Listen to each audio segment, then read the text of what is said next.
Alright, here we are in the final part, Turtle Rock, and then the final boss. Okay, so yeah, I did fast forward again through a lot of this. I tried to keep all the room transitions the same, but like this is the final video for Link's Awakening, at least this specific version of Link's Awakening, because you know, the remake comes out as of making this video in about a day and a half. So I'm really hoping that well, I'm really looking forward to seeing the facelift that that's going to give some of these dungeons. I don't know offhand right away if maybe they're going to change the layout of some of them. I'm actually really intrigued by the yeah, I actually cut a lot of these out because for some reason I just could not get those sliding block puzzles down just right. So like a vast majority of my time was just redoing attempts on those sliding block puzzles. They are kind of a pain, and not really for any particular reason. Yeah, this dungeon is just kind of full of the old sub-bosses, and not really any of them are any real threat whatsoever. I think that this new enemy that they introduced, the Virus, is probably more of a challenge than half the sub-bosses at this point in the game. And since, like, almost all of them, if not all of them, actually appear,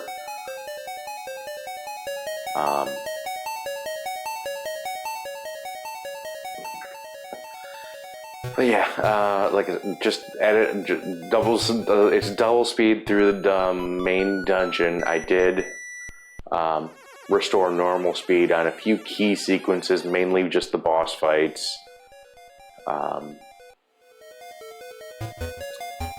And then just re-edited the music into it. So yeah, unfortunately there's going to be no weapon sound effects until we get to, like, say, the boss fights and stuff. I didn't see it doesn't, to me anyway, I don't think that I'm really losing anything here by doing this. It's all here. The entire point was just to, you know, just play the game, really. It was just an excuse for me to be able to play the game again. That's all it was.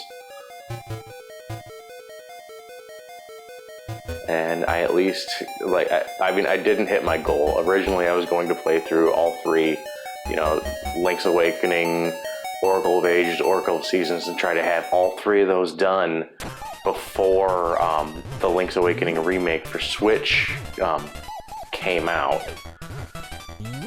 But I just, you know, I didn't quite make that because I kind of got burned out on this one about halfway through. And I wanted to, and I had recently acquired a lot of other games that I really wanted to play. So I ended up playing through the PS4 Spider-Man finally. Maybe at some point I'll do a video on that. I don't know, maybe. Oh god, this one, like, I cut out about 15 minutes of attempts on this one. I don't know why it was, I could not get it right. I don't know what it was. You know, I could not time my button presses at all for this, and I apologize. I'm kind of like mashing up my words right now. Again, I'm tired. It's been a long week already.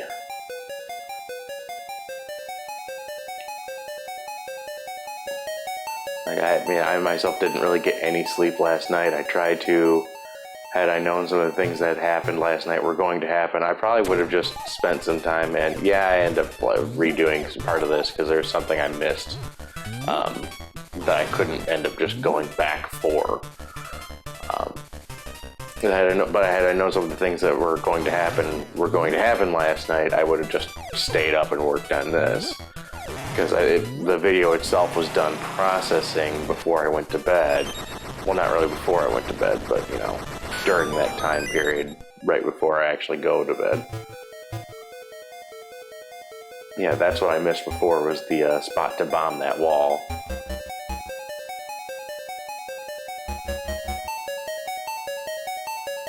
Of course, had I realized some of that stuff, I would have just gone back to this, you know, gone back to the start of the dungeon using the song and hit the moving block to go over there, because that's where it leads you to, is just right back to that other area.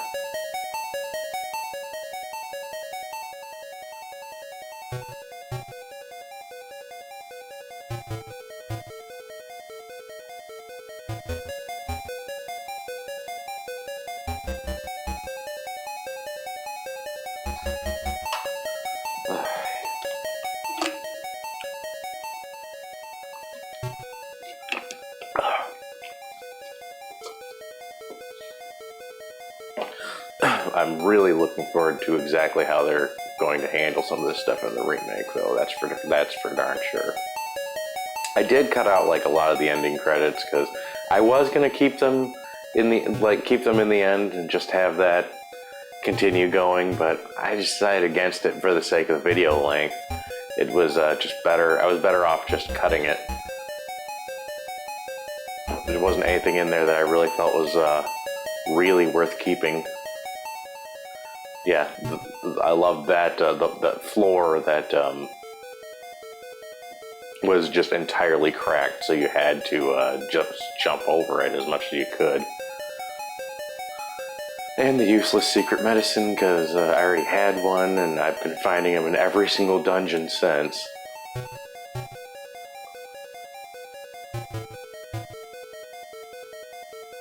Let's see.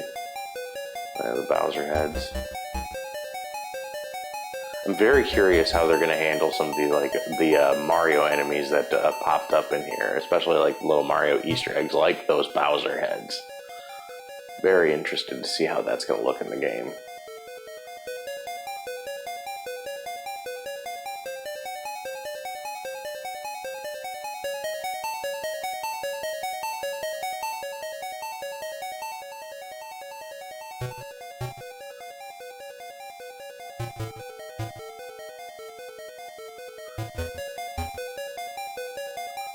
There we go, another bomb spot.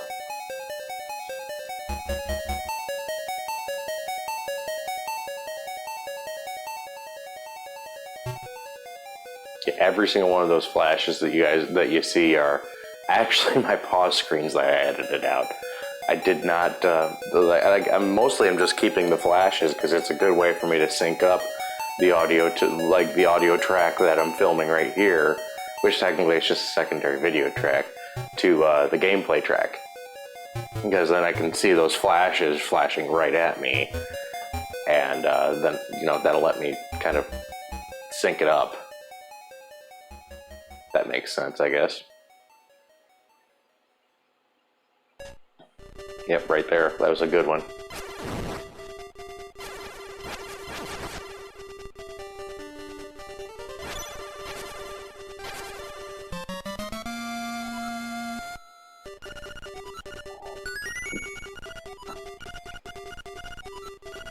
But I'm hoping to, I'm hoping to be able to get this thing done, post it tonight, so I can at least play a little bit of Borderlands 3 tonight and tomorrow.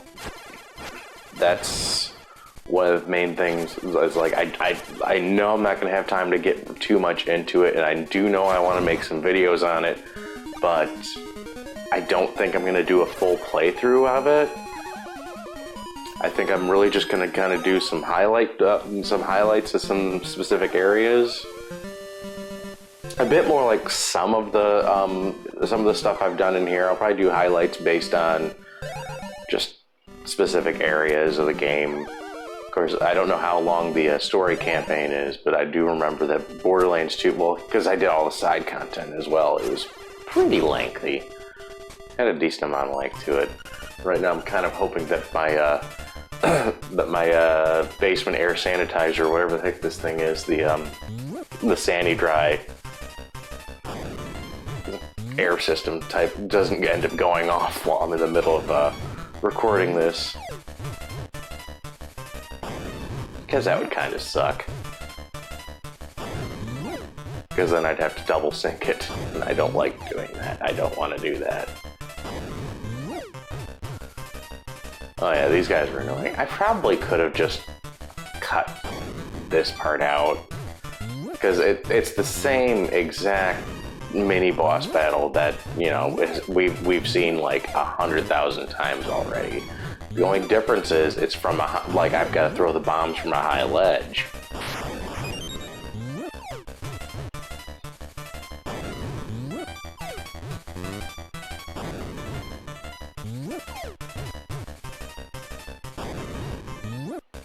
Good thing I got that bomb storage upgrade, because otherwise I might be in trouble as far as bombs go. I can hold 60 right now. I think originally it was 20? 20 bombs? Does that sound about right? I don't know. Maybe it was 30. Big white screen. And back to double time.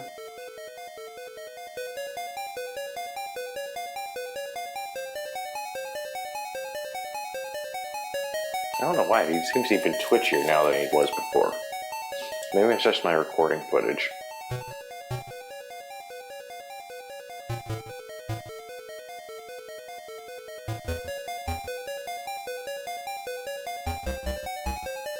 I don't know why I was obsessed with just killing that thing every single time. It's not really blocking my way, I can just go past it. It's really not much of an obstacle.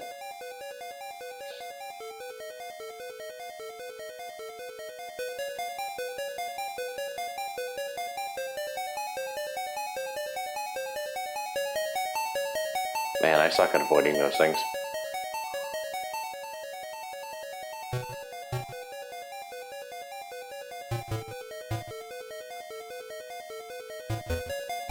Yeah, I got a couple more keys, so I think the next step was just to go through these blocks. Yep. Yeah, I don't know what it was, but for some reason I could not time that right. Like, I had a pain in the butt of a time timing those jumps over there. Oh yeah, this, like, it was right at, like, I had beaten this guy, and then, you know, I get the item, and then I start, like, going back, then the entire, my SNES Classic decides it's going to completely freeze, which that's something I gotta dig into, is see if there's, if I have to go through and restore it, then redo it. Because it froze. It completely failed. I might have been playing it too long that day, but I lost all, like, well, I didn't lose any progress because I had been saving pretty regularly. So I had saved before I got to that mini boss with the boxing gloves, and then I came back doing, you know, after it froze and I restarted, I came back to him. And he's got this freaking attack where he can wind up and then literally punch you back to the dungeon, back to the start of the dungeon. He did that to me, and oh god, that pissed me off. I ended up just reloading the save state just so I didn't have to, like, go backtrack all the way back to him, because I literally saved, like, right before the fight with him. Like, when you see, like, whenever you see that extra text at the bottom, that's just my save state loading. Normally, I try to, like, if I have to load a save state, I'll sit there for a minute and just let that run its course and go away. But I guess I was feeling impatient, so I didn't end up doing that.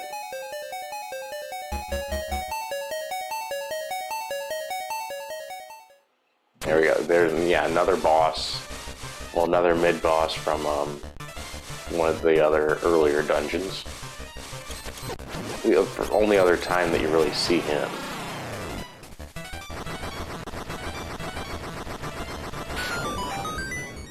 And that guy's basically, I guess, supposed to be kind of like the Octorok. It's supposed to be like an old version of the Octorok battle from Ocarina of Time and Jabu Jabu's belly, if you know, where it's just running around this platform that's in Jabu Jabu's belly, which, okay, I don't know why. Don't really know why that exists in there. Like, of course, Jabu Jabu's belly doesn't make sense from a biological standpoint, but I'm trying to apply logic to video game logic, which just doesn't work.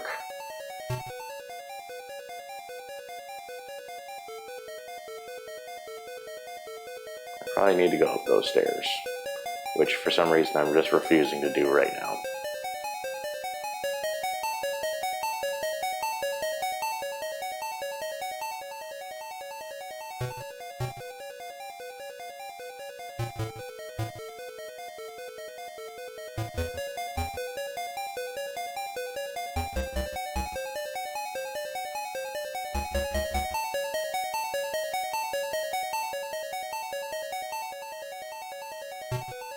Yeah, that made a lot of sense to do that. I don't know why I was doing that. There we go. That's what I was actually supposed to do. And this is actually my second attempt right here, because my first one I kind of screwed up and melted the wrong blocks.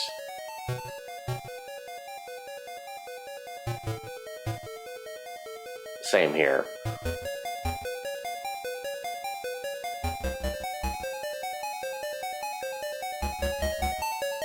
Oh, that is one thing I'm really looking forward to with the remake, is that it doesn't auto-prompt with the text whenever you walk up to something that you need a special item to destroy. Instead, well, I don't know why I jumped in there. Instead, what it does is you have to hit like the A button on it in order to get it to, in order to read the text.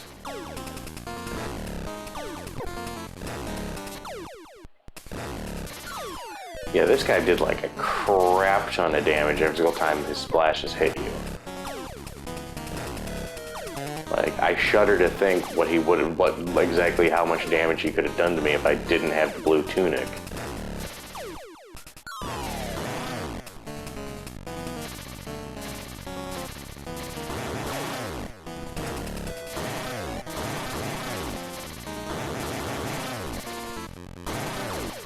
Yeah, this thing's made of fire, and your cane sets things on fire, so I'm not exactly sure what the logic was for this, for fire to beat fire. I don't know. It just doesn't make sense. Again, video game logic. Kind of hoping some of that gets cleared up in the remake, so that at least narratively makes a bit more sense, or at least logically makes more sense. I don't, like I kind of get what they're going for. You have to fight fire with fire, but it just doesn't make sense. It's like it's like if in Pokemon fire was weak to itself. Okay. Does that make sense to anybody? It would be an interesting thing if that was a form of logic that was dictated across all Nintendo games, is that any fire enemy would be then weak to fire, so you had to fight fire with fire. That would be kind of a cool thing.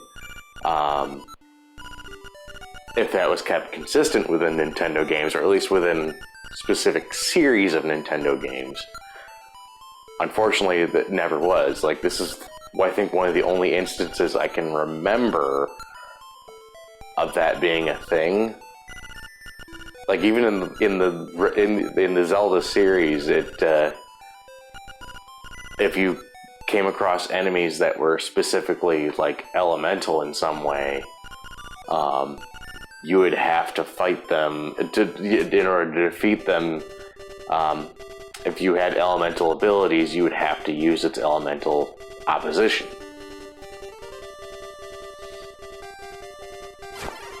Here we go. About to crack an egg.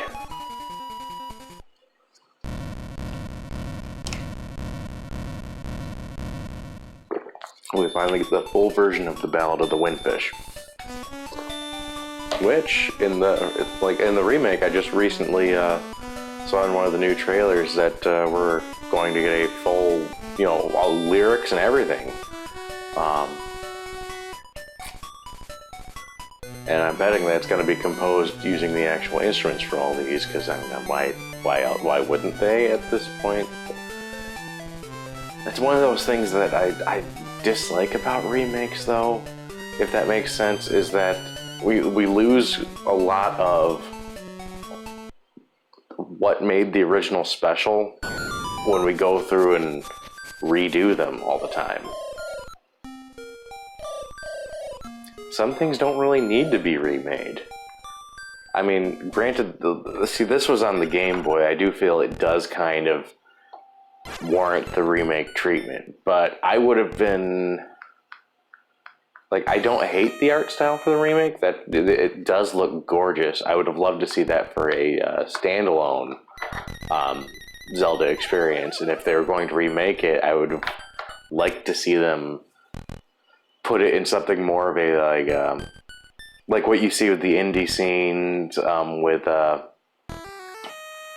with those kind of game, with like the modern retro style games. Would have loved to see more sprite art. That's one of those things I feel like keeps getting lost when Nintendo does these remakes, is that they're so insistent on using 3D models. I don't feel it's necessary, really. Like, honestly, you can get it'll look just as beautiful and just be so distinctive and not look like you don't need to make everything look like everything else. You don't need to make things look like, oh, hey, so this was 100% just from this time period. I mean, just because an art form was necessary to a specific time period doesn't mean that it has to stay locked within that time period. You're allowed to experiment and use that going forward. I don't know. I'm just spitballing here. Maybe you agree with me, maybe you don't. Maybe you don't even understand what the hell I'm talking about. Maybe I don't even understand what the hell I'm talking about, but I've always been an advocate for sprite-based art, and that to me, it's just because it just looks more, more unique, more stunning. It just stands out better to me.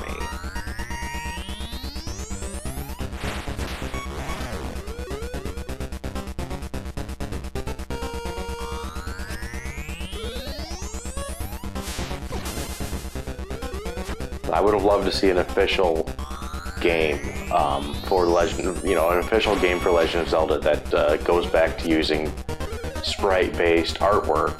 The 2D pixel art. I'd love to see a new game made using that kind of style for its art direction, and maybe mix in other things as well. And just because the basic world around it, the game itself could be a commentary or a metaphor for the entire games industry from, say, the year 1995 through 2000, where it was going through those growing pains, where 3D graphics engines were just becoming prominent on consoles, and developers themselves were really learning the ropes on how to program, how to develop a fully 3D experience on consoles. So some of the enemies could be full 3D models, whereas Link himself would still stay 2D, or he'd have special items that would allow him to switch from 2D to 3D. I mean, granted, these aren't like brand new mechanics. Obviously, these are things that we kind of have seen in A Link Between Worlds to a smaller extent, and as well as Super Mario Odyssey. And I'm sure other games have done similar things too, but I feel like it's not that certain series should always be 3D or 2D. It's just, I feel like if a series can fit well into both genres, then don't just pick one over the other. You can continue with both and make them both quality experiences.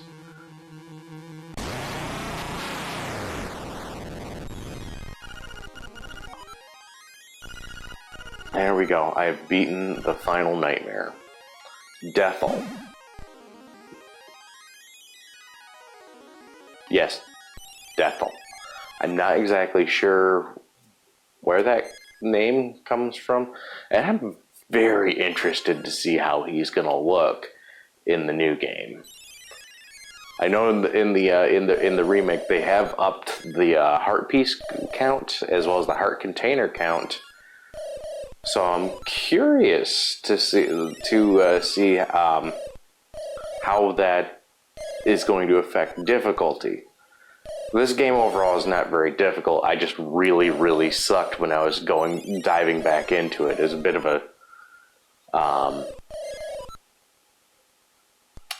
a transition for me going back to just a regular 2-button and D-pad. That's it. Because that's Game Boy.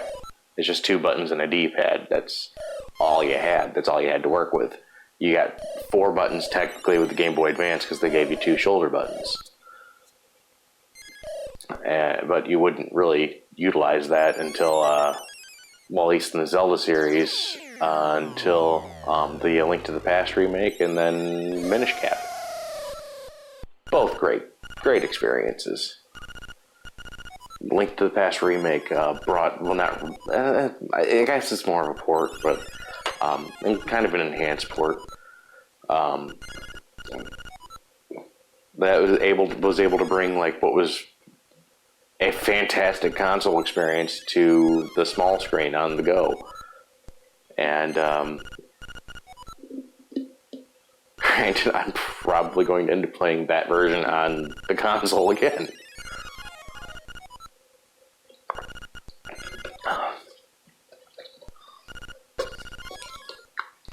I really do wish Nintendo would actually just come out with virtual consoles. Like, imagine what they could do if they just put out game packs. That's it, just put out game packs. People would buy them. I mean, not everybody would be super happy about them, probably, since, like, some of them would probably only contain, say, like, one game that they actually wanted. But, you know, I got to thinking about that. If they put, if they released bundles, kind of like how DLC works, release the full bundle, say that would be effectively like the season pass, and then you can also at the same time have each game individually, the way it was on the Virtual Console on the Wii, where you could then purchase those. Anyway, I'm kind of rambling. I only have like a minute and a half left here.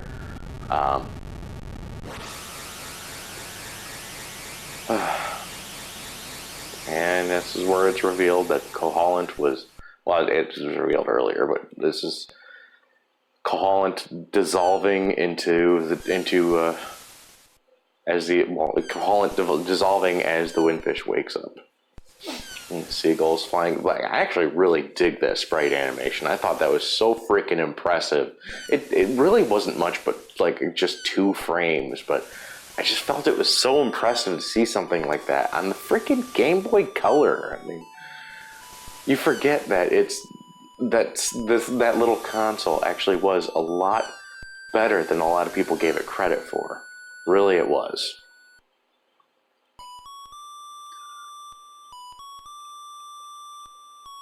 Like, they could have made a full cartoon just from this, and I would have watched every episode. 30 minutes apiece? Heck yeah. Yeah, there's the Windfish. We wouldn't really... Well, I always kind of wondered, because the Windfish's design is kind of similar to Levias from Skyward Sword. So maybe they're supposed to be the same character, or maybe they're just supposed to be two members of the same species. But anyway, that's it. My Link's Awakening playthrough is complete. Hey, thanks for watching. If you enjoy my content, don't forget to smash that like button. If you're new to the channel, you can check out past videos here, or you can click here to check out my newest upload. Don't forget to subscribe and hit that bell to stay notified on all future videos.